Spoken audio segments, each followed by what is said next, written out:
प्यारे बच्चों, पिछली कहानियों में पांडवों और कौरवों के जन्म के बारे में जाना और तो और पांडवों के पिता पांडु के दुखद निधन के बारे में भी जाना।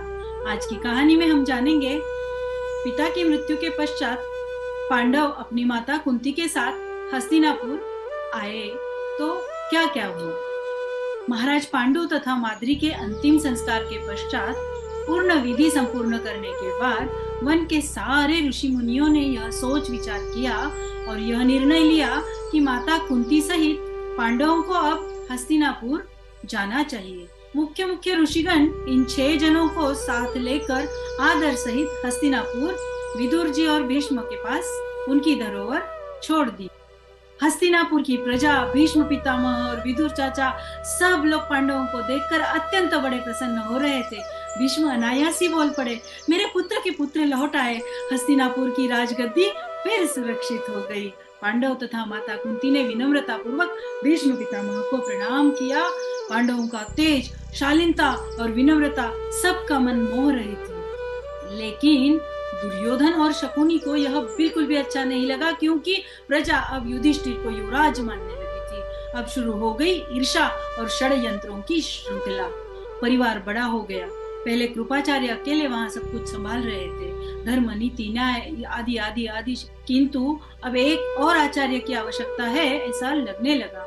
कृपाचार्य की सलाह से उनके बहनोई महान गुरु द्रोणाचार्य को राजकुमारों की शिक्षा के लिए बुलाया गया। सभी राजकुमार मतलब कौरव और पांडव एक साथ शस्त्र, नीति, शास्त्र आदि की शिक्षा लेने लगे।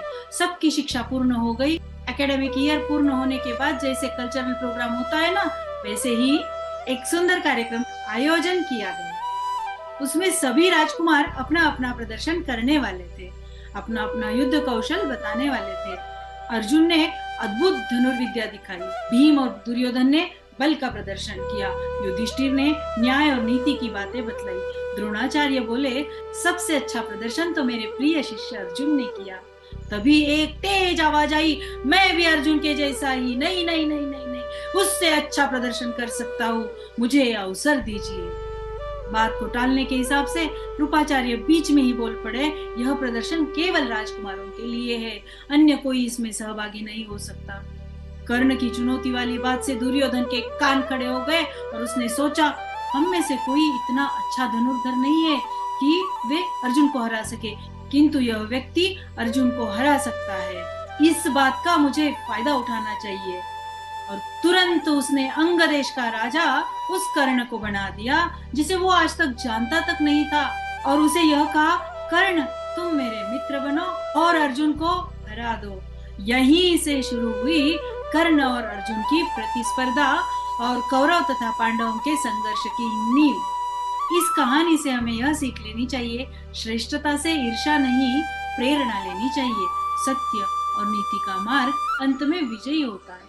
ज्ञान, शौर्य और संयम सच्ची वीरता है। बच्चों, इस ईर्ष्या और द्वेष से दूर रहना सीखना चाहिए। यही उद्देश्य लेके मैंने इस कहानी को आप तक पहुंचाने का प्रयास किया है। प्रतियोगिता में संयम तो आवश्यक है, परंतु न्याय की भी उतनी ही आवश्यकता होती है। कल फिर मिलेंगे और एक कहानी के साथ। जय श्री कृष्ण।